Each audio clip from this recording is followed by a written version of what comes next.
Hi, everybody. So, Teacher Rachel and I are going to continue. We're going to continue our talk about caretaking. We're back again to talk with you, the parents, about behavior.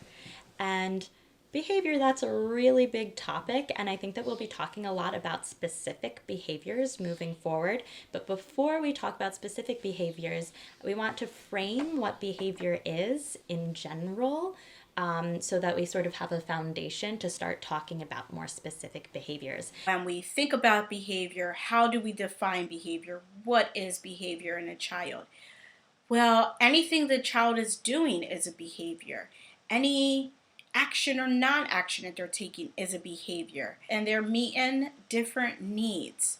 So it's important for us to understand that behavior is a form of communication. As children are growing, they might not have the vocabulary to express how they're feeling, so it manifests in all different kinds of actions that we see.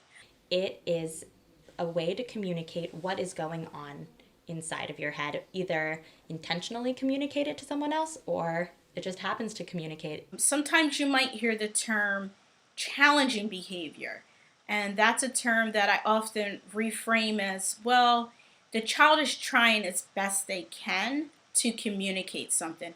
So you may perceive it to be, oh, this is really challenging behavior, but it's really just the child trying to find some way to communicate some unmet need. There's some function behind it. How do we support behavior? The first step to support behavior is to find the root cause of that behavior, to find the function of that behavior. And there are numerous ways with children to figure out the function of behavior, and it'll vary per age, developmental stage, environment, context, and the child's own individuality. The first thing that we ask, especially if there's a repetitive behavior that comes up often or comes up at the same time every day, we're thinking, well, what is that? What does that mean? What is this child trying to communicate through this behavior? This is hard. And it's hard to do this like in the moment if something big is happening and like you don't have time to reflect like, oh, well, what could this mean? And let me go through and sometimes that's not possible. But if you're seeing something come up multiple times, it might be worth reflecting on, well, what is the root cause of this behavior? What need is my child expressing? And what are the tools that I can give them or I can help them learn, or what environments can I help to create to help them meet that need? And one behavior could mean a ton of different things. And we'll talk more specifically about like how to identify the root of a behavior. But it is hard. Like if a child throws something across the room, there's not just one like, oh, we know what that means. It's not that simple. If only, but it's not. Could mean I'm frustrated. It could mean I need somebody to pay attention to me. I haven't been able to get someone's attention and I really need help with something. It could mean I love the feeling of throwing things and my body has a lot of energy and I just want to throw things. It could mean so many different things.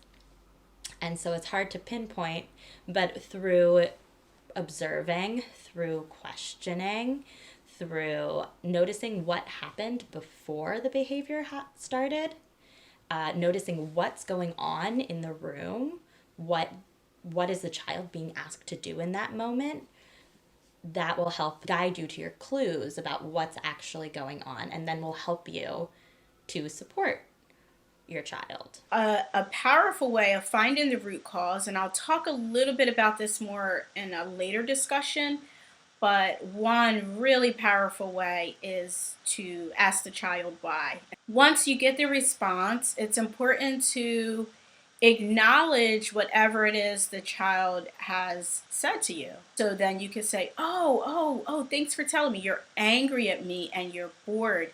I've been angry and bored before too.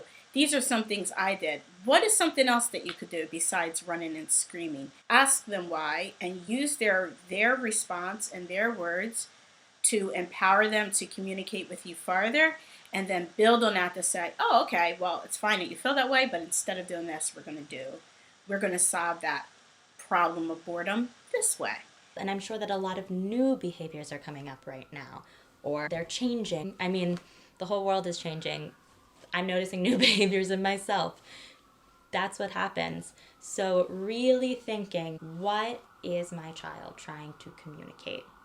And that also allows us to approach the situation, approach your child with more compassion. And honestly, I use this with adults too. If someone's behaving in a way that I might not have expected, or something's coming up, that's how I also approach my adult relationships, with kindness and compassion. Well, what is really going on here? What is the root?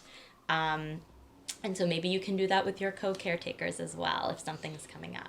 So we will talk more, especially about specific behaviors and what those behaviors might mean and how to address them in future videos. But we just wanted to lay this foundation, and maybe as you go through your days, as you're noticing, you can start to shape your thinking to ask those questions. Thanks for joining us, and we'll talk to you again next week. Bye.